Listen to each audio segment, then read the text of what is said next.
partner आज खसी के मीट खइनी होगो बात साला नका विश्वास है मोहक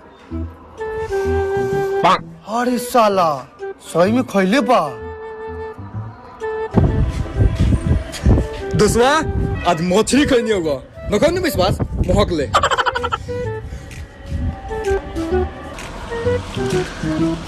भैया आज मुर्गा खइनी होगो मुर्गा होय देख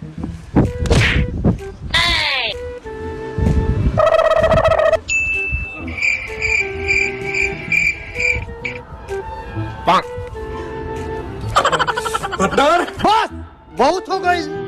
अब हम का खेल वाली तुम ओह नो